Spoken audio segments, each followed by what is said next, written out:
ठंड का मौसम था। गांव में रजाई चुराने का मामला बढ़ते जा रहा था।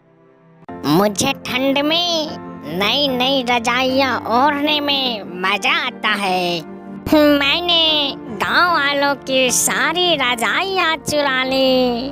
अब वे लोग नई रजाइयाँ खरीदेंगे, अब मैं उसे भी चुरा लूंगी। इधर गांव वाले परेशान थे कि आखिर रजाइयाँ कौन चुरा रहा है। अगले दिन सोहन बाजार से एक नई रजाई खरीदा और रात में अपने बेटे को ओढ़ने को दिया और बोला, मुन्ना बेटा, रात में रजाई की चोरी बढ़ती जा रही है, संभाल कर ओढ़ना, कहीं कोई चुरा न ले जाए। कहकर सोने चले गए। जब गांव के सभी लोग सो गए तब चुड़ैल मुन्ना के कमरे में आए। तभी मुन्ना सो रहा होता है। अरे ये तो नई रजाई में सो रहा है, चलो मैं भी इस रजाई में थोड़ी देर सो लेती हूँ, उसके बाद मैं इसे चुरा लूंगी। कहकर वह रजाई के अंदर घुस गई। जब मुन्ना की आंख खुली तो वह अपनी रजाई में चुड़ैल को देखते ही चिल्लाने लगा, चुड़ैल, चुड़ैल बचाओ, रजाई के अंदर चुड़ैल है। तभी चुड़ैल वहां से गायब हो गई। इधर सोहन और उनकी पत्नी चिल्लाने की आवाज सुनकर जग जाते हैं और मुन्ना के कमरे में आते हैं। मुन्ना बेटा, तुम क्यों चिल्ला रहा था? पापा, मेरी रजाई के अंदर चुड़ैल थी। अरे अब ये क्या बला है? बेटा, तुम जरूर कोई बुरा सपना देखा होगा। कहकर दोनों सोने चले गए। अगले दिन सभी गांव वाले आपस में बातें कर रहे थे।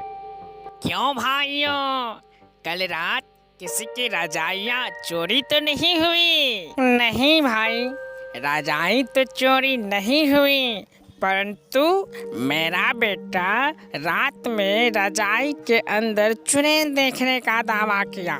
तुम्हारे बेटे को वहम हो गया होगा। रात हो जाती है और गांव वाले सोने लगते हैं। मुन्ना अपने कमरे में सो रहे होते हैं। तभी चुड़ैल फिर मुन्ना के कमरे में आती है।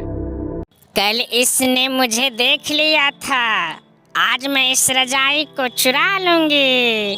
मुन्ना रजाई के अंदर चुड़ैल की सारी बातें सुन रहा था। तभी चुड़ैल रजाई को खींचने लगी। तभी मुन्ना डरते हुए बोला, तुम मेरी रजाई क्यों चुरा रहे हो?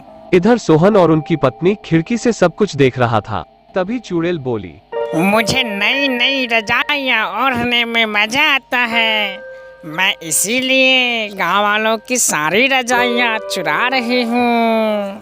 तभी सोहन और उनकी पत्नी मुन्ना के कमरे में गया और बोला, तुम इस तरह लोगों की रजाइयाँ कब तक चुराती रहोगी? तभी चुड़ैल बोली, अगर सभी गाँव वाले मिलकर मुझे एक नई रजाइयाँ गिफ्ट में दे दे तो मैं कभी भी किसी का रजाई नहीं चुराऊंगी।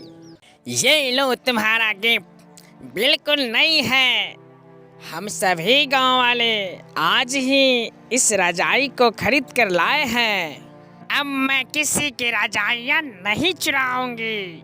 और हाँ, सभी गांव वालों की रजाइयाँ बांस के खंडहर में पड़ा है। सुबह होते ही सभी अपनी अपनी रजाइयाँ ले लेना। कहकर गिफ्ट वाला रजाई लेकर गायब हो गई। सुबह होते ही सभी गांव वालों को अपनी अपनी रजाइयाँ मिल गया और गांव वालों को रजाई चोर चुड़ैल से छुटकारा मिल गया।